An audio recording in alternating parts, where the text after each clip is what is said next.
Hey Mark, how you doing? Hey, I'm doing pretty good today. Nice to finally meet you and sit down to have a chat. Yeah, nice to meet you as well. Yeah. So just for the listeners, Mark and I were supposed to chat on Monday, but life happens. And the reason I'm mentioning this is because I want to start off the conversation. You were wearing a Raw is War shirt, so you were a WWE fan, and you actually went to hmm see one of the shows on Monday. So how was that, man? How was that experience? I'm sure it's not the Uh, first time, but how is the experience? yeah, the show was really great. It was the show before they have their premium live event, Night of Champions in Saudi Arabia, and it was a pretty fun show. The arena was full; it was sold out, packed with about 14,000 people. Live on Netflix, so the entire world saw Columbus, Ohio, cheering and screaming for their favorite wrestlers. It was a great time. Who's your favorite wrestler? Right now, I'm a big fan of Cody Rhodes. He's pretty cool, as well as Jay Uso, and he had one of probably the loudest entrants that night when he came through the crowd, and he had all of Columbus, Ohio, yeeting all over the place. Yeah, man. These days, I just catch the highlights. Like in high hmm school, I used to watch it a lot, and because at that time in high school, there was no television company that had a licensing deal with WWE, so we were hmm always behind. And then we had, like, I think it was, if I remember correctly, SmackDown should air like on a Wednesday in South Africa, and then Raw was like on a Sunday in South Africa, but like we were like 2 or 3 weeks behind, somewhere Yeah, around that's there. interesting. Yeah, that's interesting to hear how like other countries view the product. Because like here in the states, it's always Mondays or Fridays, and then Saturdays for the premium live events. But it's always interesting seeing or hearing from fans like across the globe how they watch the product. Yeah, I guess now we're living like in a different era.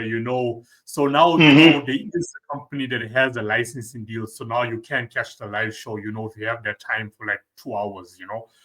hmm Or now we have YouTube. Where you can just hmm catch the favorite matches who you want to check out. And that's what I do.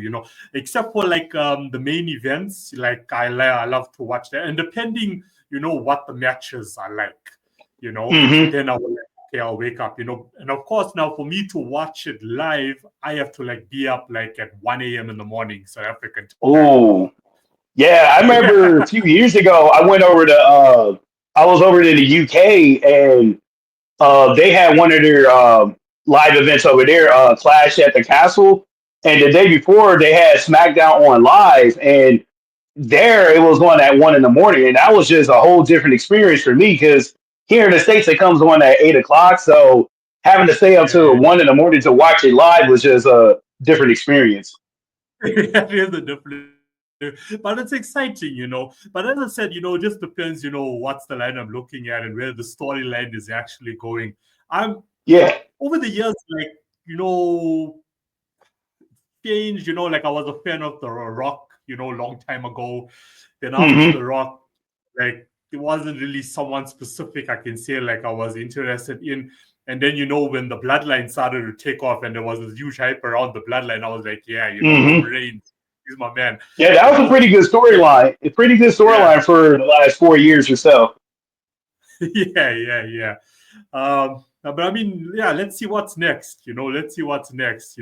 Like I got a neighbor, or not hmm exactly in the building I'm in, but like the next building. So he's also like a hardcore WWE fan. And like this guy can just like predict, what's gonna happen. Like we'll get into this conversation. He's like, yo, John Cena is gonna win the title.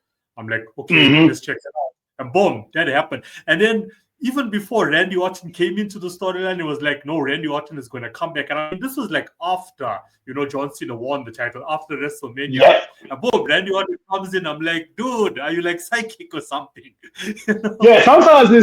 sometimes it's predictable because of like where the event will take place. So like with Randy Orton, their next pay per view or the next premium live event after WrestleMania was Backlash, and it was in Randy Orton's hometown of St. Louis. So most people kind of predicted that, and also it was just great to see those two go at it one more time because their careers pretty much paralleled each other for the past 20 some odd years because they came in around the same time. Yeah, man, it's exciting. I think this is the first time, I ever started off a podcast, talking about WWE. But look, man, we're Hmm. diverse. And this is also, the listeners and also myself included, getting to know you better. So also know Hmm. that you have fitness a lot, you know, Hmm. like that's your thing. Yeah. Yeah. Yeah. So let's start there. Before we get into your book and your artistic career, let's go back to like, your day one, like, a brief explanation where it all started for you. Want me to start off with how I came up with the idea for books, or just No. Just like, did you always want to be an author, or like was it fitness first and you concentrated on that? Like, how did you get into like so writing?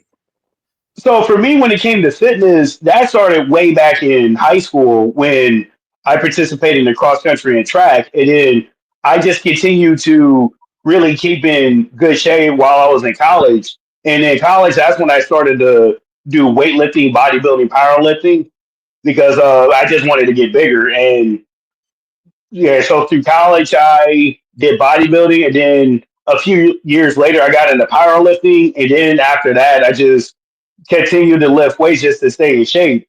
As for the writing, that came about after, well, I was going to all of the Major League Baseball stadiums in the 2017 season, and there's 30 of them. So I was about halfway through at like 14 or 15. And at that point, I had encountered some interesting people. I had some particular, or not particular, some peculiar travel incidences. I was just like, hey, I could probably write a book about this. So after I got done visiting all 30 stadiums, I just started writing what I did each day I went to a game. And it took me about a year to write the book, but in 2019, I finally released my first book, and it was called "It's Game Time, Folks: Quest for 30," and it talks about all of the stadiums that I went to, or each game that I went to at a stadium. As for children's books, in 2020, everything shut down for the most part. I still had to go to work, but I had more time to think about what I wanted to do next. And I really looked at doing a children's book as a challenge because I already wrote one book. Now I wanted to see if I could do a children's book. So that's how I got the idea for that. And then in 2021, I released my first children's book, Elijah Goes to Cleveland. Yeah. So you started off like with nonfiction first, your travels, Yeah. looking out all these stadiums. So it started off there. Like, did it start off Mhm. like, did you go like straight into a book, or was it more like, journaling about your travels and then you're like, okay, let me convert this into a book? Yeah, so more so the book itself is a travel log, so it's kind of like a journal. So each chapter is like a day that I went to a stadium or like a travel day. So that's how the book is formatted. It's more or less just a travel diary of what I did each day I went to a game. Yeah. And are you enjoying it, being an author and being in the creative scene? Is it It's like you pretty found your fun being calling? Yeah, it's pretty fun being an author, but I'll admit that it can be challenging at times because sometimes you encounter writer's block. And when it comes to the business side of being an author, that can be not so fun. But overall, I really enjoy being able to create books and putting them out there into the world. Yeah, I mean, it's a good market to be in, to be a mainstream children's Hmm. author. It's a good market. Um, Hmm. I mean, look at how, the industry, the creative industry, like, overall, whether it's music, whether it's writing, how it's evolved, living in this technological era. You mentioned the Hmm. business side, it can become overwhelming, because like there's not so much like red flags anymore. But, I feel Yeah. and to monetize your work, that can become like stressful, a lot of anxiety around it. There are Hmm. a lot of authors out there, in the independent space who are doing it themselves. They have to realize, look, it's going to take some time, Hmm. especially if you're starting off with no fund, so that can become Hmm. hectic. Yeah. Yep. And what you take on like artificial intelligence, in the market right now, you know? So with AI, I look at it as a tool. So for me, I wouldn't use it to like write an actual book, but there are times I have used it to let's say write a description for a story time, or help me write a better bio for like a press release. So I look at it as a tool that is not going to go away. Um, I, I'm just against using it to write the book itself. So let's say if I have some writer's block and I need to come up with a plot device for a book, I'll use AI for that. And then it'll send me a list of like plot devices. Then I'll say, oh, okay, I can probably use this. And then I can make a story from there. Yeah. I mean, I was going to say, writer's block, can become a very useful tool. you know Hmm. like, I mean, that's it. It's all about responsibility. Like, I always bring it up on the podcast, especially like this year, because artificial intelligence is playing such a huge role. And my message out there, Hmm. why I ask an author on the show is because I want them to also back up what I'm saying of use it responsibly. Don't use it to write your entire book, because then what's the Hmm. point of being creative? And unfortunately, there is a lot of people out there in the world that are using AI to write a whole book. I mean, you can do an ebook now in Yeah. 3 minutes to tool use, and then you upload it on Amazon, and now you're monetizing it. And that can also become like demotivating for a lot of creators, because Hmm. it takes this amount of time to actually put my book together, my project together, my song together. And here's Hmm. someone uploading a new song or a new book each week. It becomes Hmm. demotivating. Like, okay, what's the point of doing this? And then you just start living a miserable life because you don't want to live your dream and passion anymore. Yeah, I think if you use AI to like write everything, you're going to miss a lot of aspects of writing or even the business side of being an author that you only get through just going through the experience of writing a book. Because there may be something that you'll learn, like maybe you're in a writer's group and they critique your work and then they come up with an idea that you didn't even think about, or you go to a conference and they may critique your work, or you may learn something new that you could apply to your business. So I think if you use AI to like just create products and not put any real skin in the game, it'll be more detrimental to you in the long term than if you just go through the growing pains of struggling to strive to write a book and taking the time to learn the business of it. Yeah. And craft your skill, craft your talent. Yeah, because over time you're gonna have issues writing. That's just part of the game. But you only really get better from actually writing. So you may develop a style that you like and or come up with new concepts that you want to try out, and that also helps you become a better writer. Yeah, yeah, no, 100%, 100%. And I mean, there is so much opportunities out there, for writers, graphic designers. You just need to know where to look. You need to network, Hmm. with authors, creators all around the world. That's what you need to do. And I mean, Hmm. community building is also for me so critically important, for any sort of artist, moving into the future, because sometimes we get so used to comparing. Like, I'm going to compare now my career to Mark. Mark is so successful, his books are selling, mine is not. But the thing is, Mark's Hmm. community is not going to be my community, or Mark's audience is not going to be my audience. In a world with Hmm. billions of people, I need to find my people, and focus on my Yeah, people. that's a very good point that you brought up about community. That like being creative, sometimes we can be guarded with like what we create and not put it out there into the world because you may get criticism, people may not like it. But only way you really get like do well at this is if you expand your web and put yourself out there. And again, you're going to make some mistakes. You're going to have people criticize you, but it comes with the territory.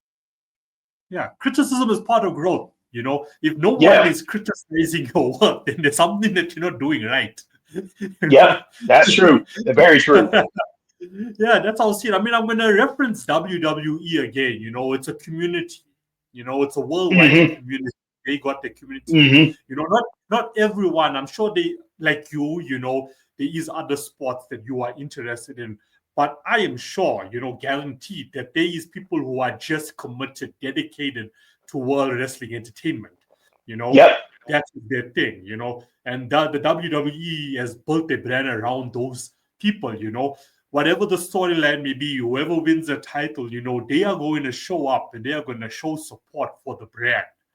And Hmm. that's what you need to do Yeah. your own career. Yeah. Yeah, that was the same thing I experienced at WrestleMania this year. So this year was out in Las Vegas, and I went by myself, but since I'm surrounded by other wrestling fans, you're never really by yourself. The community is there. And then you also get a chance to meet people from not only across the country, but across the world. So my first day in Vegas, before I even did anything, I went to the famous Las Vegas sign, and one of the guys that I met, he came all the way from Australia for the show.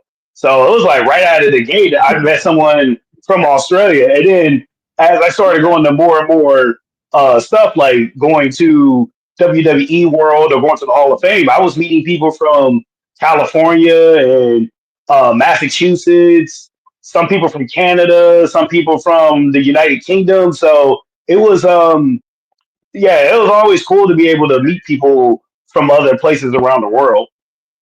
Yeah. See, there's it right there, the importance of branding yourself as an author or musician, Hmm. whoever, build, that solid brand, build a community, and they are going to be loyal to you forever, no matter what you're putting out.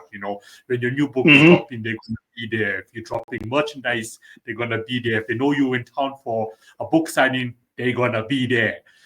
You Yep. know, yeah. It's like a Yep. bigger purpose, right? Like it's not enough for me just to write a book or produce a song. It's not enough. Hmm. That's a bigger purpose. I need to elevate that brand now. What else do I stand for? Because WWE, once again, is not just about, two guys or two girls in a ring, hitting each other, wrestling with each other. It's bigger than that. Hmm. Yeah, that's for me. That's probably the most challenging thing about being an author is really letting the world know what you stand for and like what your purpose is. Like you say, you can release a book or a song, okay, it's out there, but why should someone care about your book? Why should someone care about your song? Why should they care about you as a person? Because honestly, we connect, like you may like the book or a song, but you really connect with people. So if you don't really have a connection with that person, you're probably not going to invest your time, your money, or your energy into that book or song or person or whoever. Yeah, 100%. I guess, one more question, before we jump into Elia. So you Hmm. got your own media company. Now, I could not pronounce the name. Do you want to pronounce the name of your company? Buckeye Muscle Media. All right, there we go. There we go. So your company is focused on what, publishing, or is it diverse? So right now the main thing is publishing, but I do want to branch into like video, maybe animation, make it a multimedia brand. But right now the main focus is publishing books. Yeah. And you also a chief content officer, so you handle all the content. And this is, Yeah, I so mean, for that's yeah. yep, that's what So I do. I just handle all of the content for the company. So like doing the Instagrams and YouTube and the books themselves and any other type of content. like, I mean, this complements, what we were talking about now. So I mean, as a chief content officer, in 2025, like, some maybe some tips from your end, like what's working in this digital era, that can be beneficial for any creator out there. I would say video is very effective for me. So a few weeks ago, I released a like a video trailer of my book. It was about 30 seconds or so on Instagram, and typically for me, when I put reels up, I only get maybe about 150 to about 200 some odd views. This video got me over 1,800 views in just like a few days. So I said like, okay, I need to start creating more videos to Yeah. let the world know what I have to offer. Yeah. But I mean, being a children's author, like video content, is definitely going to work. Like if you, like you Hmm. said, branching out, like, I mean, if you take like Elijah Goes to Cleveland and you convert it into, a short movie, on YouTube, it's definitely going to attract, my opinion. Yeah, because I got a couple of college friends. They got two girls that are 2 and 4, and they love sitting in front of the TV just looking up and watching whatever is on the screen. They just love it. Like wherever I think they use Netflix or like Disney Plus and whatever shows up there, they're just looking at the screen mesmerized. So I know like especially animation, if I get into that, that would definitely work. Yeah, it's crazy, man. I can relate to what you're saying. I mean, I'm seeing like 2-year-olds, with a phone, not even a TV, like a phone, Hmm. just chilling out watching YouTube videos. And I'm like, Yeah, how are that's they how doing they're. this? Yeah, like I remember when I was that young, I wasn't looking at a video on my phone. I was Yeah, playing with a Game Boy. yeah. Or playing outside, getting dirty in the lawn. Something. Yep. Yeah, that's how I was when I was little. I was either outside or if I did have something handheld, it was a Game Boy. Like because at the time there wasn't smartphones. It was just a flip phone, and a really big Yeah, flip phone at that. And then over time, we started to get into smartphones and tablets and whatnot. But yeah, like being a kid nowadays is a lot different than how it was for yeah. us. 100%. I mean, being an adult, versus how maybe our parents or we have older siblings, it's two different worlds. It's two different worlds. Yep. So, so do you agree? Like, because we have to like also be responsible as parents, and ensure there's like a moderate, let's control going on, with viewing time for kids. So, like, I Hmm. mean, content or animation content, but also educational is also, for me, I suggest it. Yeah, so if I do go into the animation, I want to create content that's like edutainment, if that makes sense. So, when I Yeah, was growing up, one of my favorite shows was the Magic School Bus, and it was educational, but it was also entertaining at the same time. So, I wanted to make if I do go into animation or cartoons, I would like to make a show like that where you do learn something, but it's done in an entertaining way. yeah. Magic School Bus. I think I remember that. Yeah, that Yeah. was a show back in the '90s. It ran for like I think 3 or 4 seasons, but it was based off of the children's books from the '80s.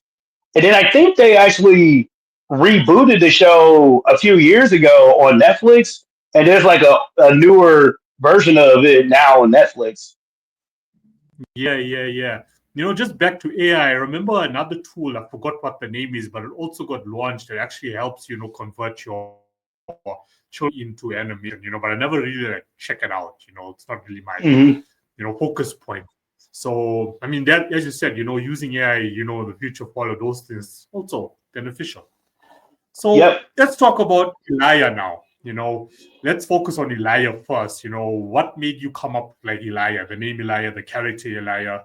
Is it something sentimental for you or random? So the character is based on myself when I was about 8 years old. And as for the name, originally I was going to name the character Eric because one of my middle names is Eric. But as I was reading titles and going through text, I just didn't really like how the name sounded while I was reading. So then I looked at I looked for names that began with the letter E because I did want the name to begin with the letter E. And Elijah just stood out. And as the more I said it, the more it rolled off the tongue. And I was like, okay, I'll just use that as a character name, Yeah. and it goes from there. Well, it is a catchy name. It is a catchy name. Yeah, I That's a just cool thought it name. was like, yeah, I thought it was catchy. And it actually rolled off the tongue. So I was like, okay, that sounds good. So I'll just Yeah. use that name. So in Elijah goes to Philadelphia, he's in bed, he doesn't want to go, and then he wakes up and now he's moving times, he's gone back in history. That's where we go with the Hmm. story. Yeah. So Now, with this story, with this story, since Philadelphia is such a historic city to the United States, I thought it would be a good idea to do time travel. So each place he goes to, he's in a different century. So when he starts off, he's in the 17th century, then in the 18th century, then the 19th century, then the 20th century, then the 21st century. So each place he goes, he's in a different century, and also a lot of the places that he goes to are still standing to this day in Philadelphia, like Independence Hall or the USS New Jersey battleship. So these are places that people can still go to now and actually transform or take themselves back to a time period when that building or place was created, or try to imagine themselves in the time period when the building or place was created. So did you spend a lot of time, researching, the history of Philadelphia, and there's this dotted line from fiction to nonfiction. Hmm. Yeah, so with the research for it, what I did was I just started off looking for landmarks throughout the city. So I had a list of landmarks. Then I took a map and tried to plot, or not try, I plotted where each place was. So in the story, I kind of wanted the places to kind of be spread out and not concentrated in just one area. That way, it'll encourage people to travel across the city and not just stick to one area. Yeah, yeah, yeah. And this is the second book of two in the series. Yes. Yeah. So the first book was Elijah Goes to Cleveland, and that was the book that I mentioned at the beginning of this interview. That one was more of a scavenger hunt style book, and that was my first children's book. So I just went out there. Since that's my hometown, I just went out there. I knew places that he could visit, and did some research on how to structure a book on YouTube as well as Google, and then just wrote it. Got an editor to look through it. Found an illustrator to put my chicken scratch drawings to paper, and then went from there. Yeah. So Elijah goes to Cleveland. Now Elijah goes to Philadelphia. Are you gonna hit all the cities or states, with Elijah? Is that Yeah, a future so plan?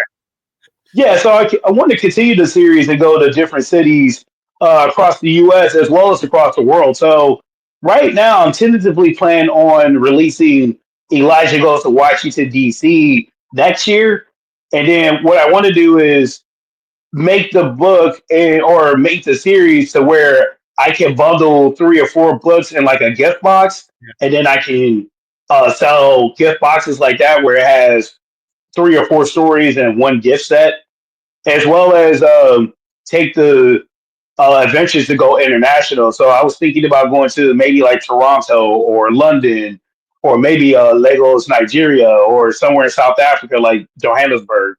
Yeah, and also, yeah, I just want to go around the world to see Elijah take his travel adventure to different places. Yeah. Elijah hits Europe, Hmm. It's different countries in Europe. No, that's cool. I mean, the box set, that's a good idea. That would be a dope Christmas present, to buy your kid. Hmm. That's an awesome idea. Yeah, I learned that little tip from a conference that I went to late last year, and the one of the presenters he has a box set, a gift a gift box set, and I thought I jotted it down. I was like, okay, that could be a good idea, but I have to write more books first. Yeah, yeah, yeah, 100%. I I mean, gotta take I normally gotta take a couple of baby steps before I get to that point. But you just never know how fast you can go, right? Next thing you know, Hmm. Elijah Goes to Washington is out, and then after that, I mean, what's the average length of your books at the moment? Right now they're just 32 pages, but it does take a while to actually create the book. So typically, when it comes to the writing aspect of it, I will give that about a month and a half to 2 months. It really depends on how backed up my editor is and how many books she has to edit. Then after the writing is done, I'll start drawing I'll start drawing some ideas of how that I want the illustrations to work, and also have some notes for each page and each spread. And that may take maybe about a week or two. Then I'll talk to my illustrator, give her the I'll give her the text as well as my drawings, and then I just let her do her magic. So I've used the same illustrator for both of the books, and we have a pretty good relationship where she knows what I like, I know how she works, so I can just send her the information. She does her magic. A day or two later, she sends me um, pictures back, and then I'll say, okay, maybe tweak this, or this is good, and then we go from there. Yeah, yeah, yeah. I was going to ask, is the book, just text, or is it text and illustrations showing Elijah's journey? Yeah, so it's text and illustrations. Yeah, yeah, nice. So I mean, you got a good team, and you work like on this autonomy level. You know what I mean? Like you publish the books yourself, but you got your editor here, you got your illustrator here. You know, so it's like a work for hire arrangement, or are they part of your company? Yeah, so everything right now is work for hire. Maybe someday I can get to the point where I can have a full time editor or a full time illustrator, but everything right now is work for hire. And there's another thing that if you want to do like indie publishing or do anything independent, you're going to have to get some good people around you.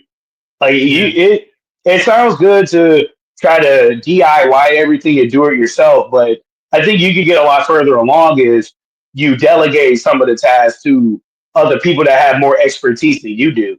Like I do believe that you need to have an understanding of how some things work, but I would say let that person who's the illustrator let them do their magic. Or if you got an editor, let them do their magic because that's what their forte is. That's what their skill set is. So just let them do their jobs.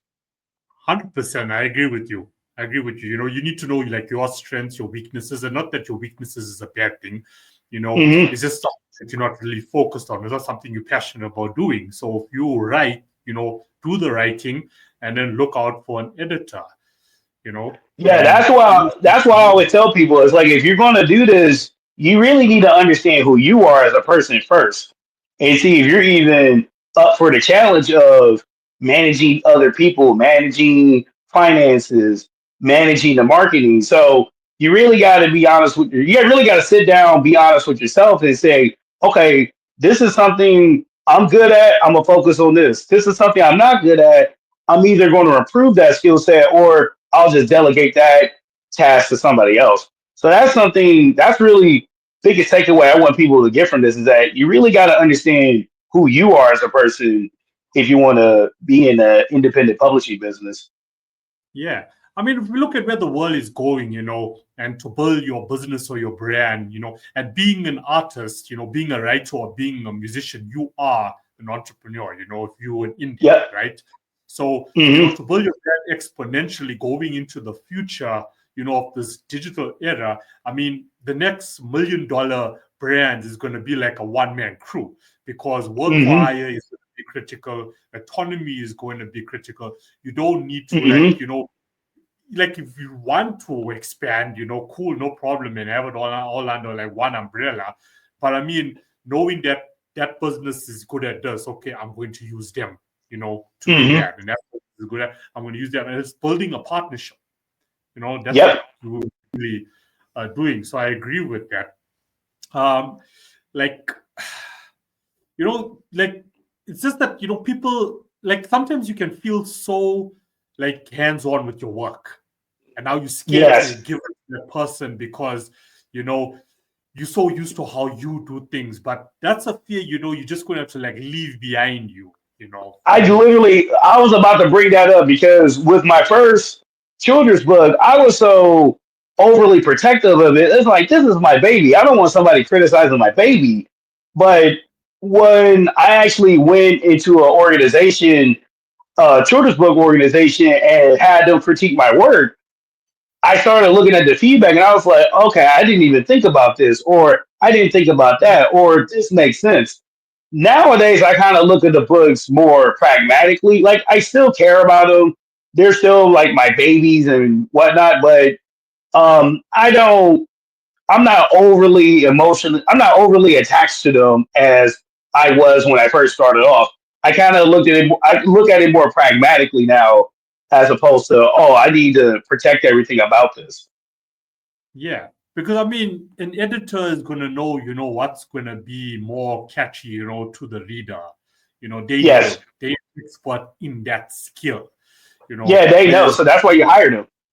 yeah, exactly. Now you now writing and you want to publish just what you have written there. That's only like attracting to you as the writer. Hmm. You have to. It's like being a Yeah, yeah. DJ. You go into the club as the DJ. You know, you can't play music. You know that you like. You know, you Yes, have to know the audience. that's a very good analogy. You gotta understand who your audience is, and you really have to write for the audience. So sure, you can write books that you only you or only think are good. But if you really want to go out there and become like successful at the business, you got to write for the market, not just for yourself.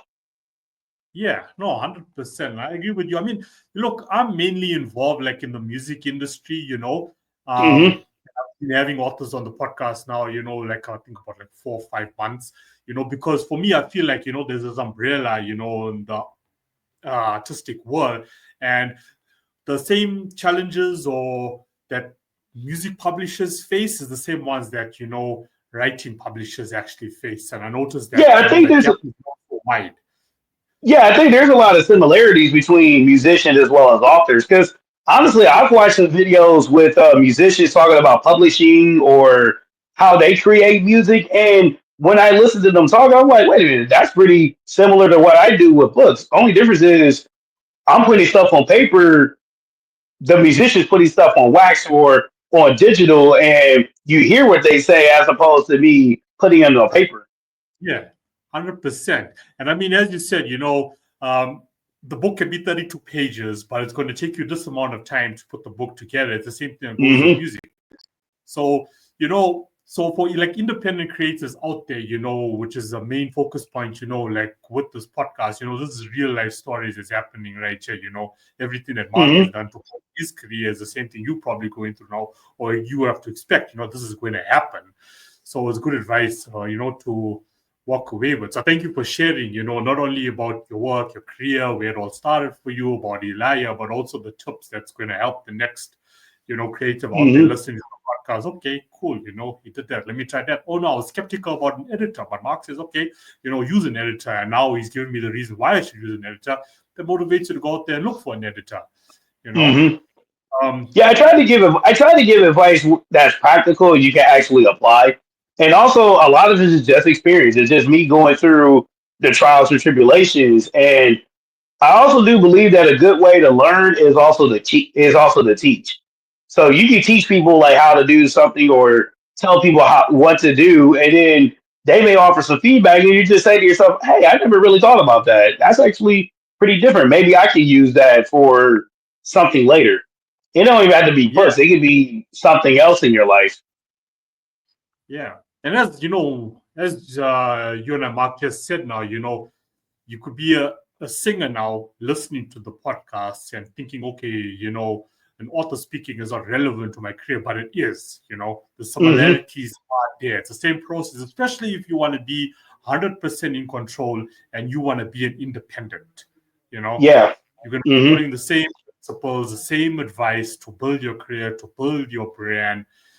The end product is just different. That's all it is. That's Yes. the only difference for me. My experience, of interviewing authors, that's my realization. That's what I've come to. It's only the end product that is different, but the Yeah. process Like, is. yeah, the process is damn near the same, but it's just the end product is different. Yeah, 100%. Mark, is there anything else that you want to mention, about your work? You can also say where people can find you online, where you're chilling out. So if you want to find me online, you can go to my website, markdarden.com. Also, I'm on Instagram, Facebook, and Twitter X at Buckeye Muscle. And also, you can find me on YouTube as well at Buckeye Muscle 1491. So if you wanted to see me do like see me during my travels or find out when the next book is going to come out, you can follow me on one of those social media sites, particularly Instagram, because I post a lot on there. I've lately I've been trying to expand my reach and post on more social media sites. But if you really want to see me and like how I like what I'm doing day to day or see what I like in my interests, Instagram would be the best one. Yeah, thanks for sharing. It's crazy, how involved with content creation one needs to be these days. Hmm. It's such a critical component to one's career, and Yeah, sometimes you feel, I don't know about you, but sometimes I feel like, oh no, I need to post today, I need to I post. I get need to that do. feeling a lot, especially with so many social media sites that are out there, like Twitter, X. Instagram, Yeah. Facebook, TikTok, LinkedIn, whatever social media sites out there. It can be hard to like keep up with everything, and it becomes overwhelming. It's almost a 24/7 job. You're never really off the clock.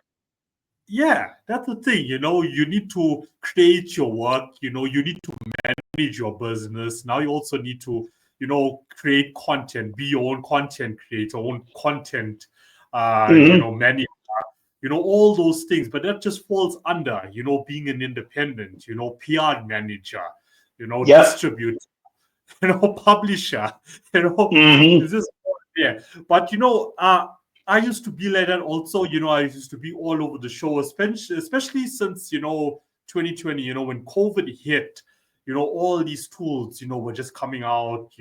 This platform, that platform, and then what I used to do is I should go test it out, and I should see, okay, is this going to work for me? Does it complement my career? Is it going to bring me growth?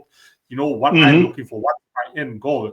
And then you decide for yourself, as a creator, okay, what, Facebook works for me, LinkedIn works for me, X works for me, this don't work for me, so I'm not going to focus there. And that's what I had to do Hmm. for myself, because you can't be all over unless you got someone, that's working for you, that's going to be all over Yeah. for you. Yeah, if Nobody. you got somebody managing that stuff, go right ahead. Go to as many platforms as you want. But I've always heard like if you do use social media, stick to two or three and be consistent with those. So I know I mentioned like four or five earlier that I'm on, but the reason why I mentioned Instagram because that's the one I'm the most consistent on. Yeah, that's working for you. I can see like Hmm. YouTube and Instagram, being your main focus points. Hmm. But I mean, the integration does help, does help. Like, I Yep. mean, if you link up your Facebook with your Instagram, then you only have to post on one, and automatically it's going to post on the next. So that does Hmm. help.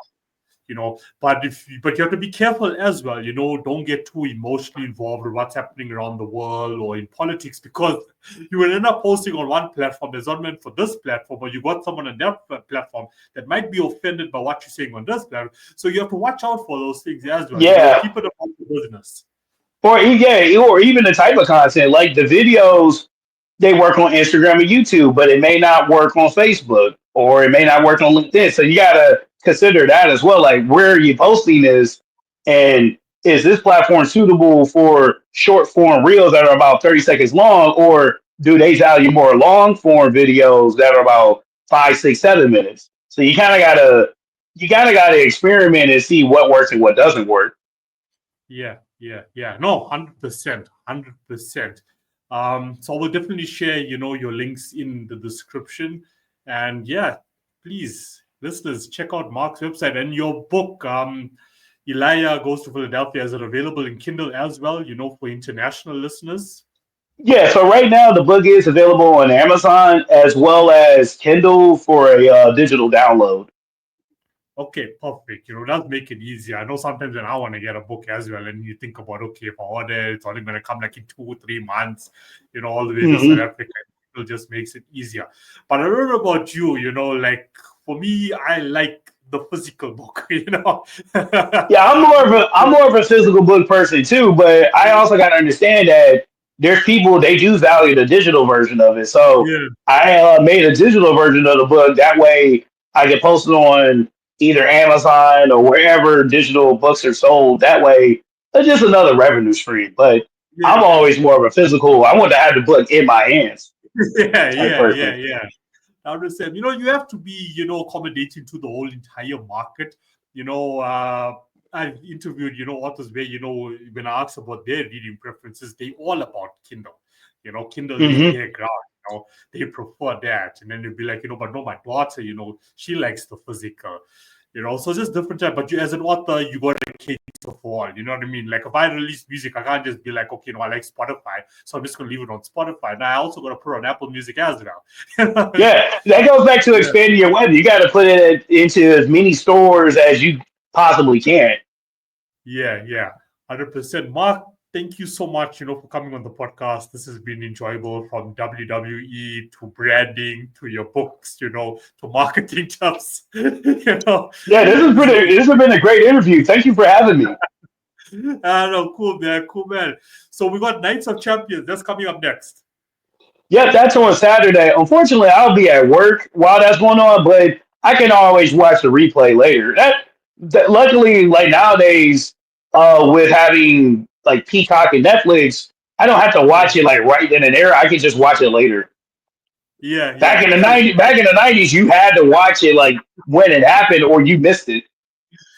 yeah, yeah. For me in school, I told you, there was no licensing deals. And like if it was WrestleMania, you're only catching it like in the next 2 to 3 weeks, and Hmm. all we used to do, and those days, there were phones, but I mean, smartphones wasn't a thing, Blackberries was just coming out. So what we used to Hmm. do is we used to Google. So we knew like, let's just say WrestleMania was on a Sunday, the Monday now, at school, we'll check, okay, who has a phone, and then you Google to check now who won, Hmm. That's what we used to do. Yeah, that's crazy. It was crazy, Mark, thank you so much. Please enjoy the rest of your day and all the best with all your future works at the end.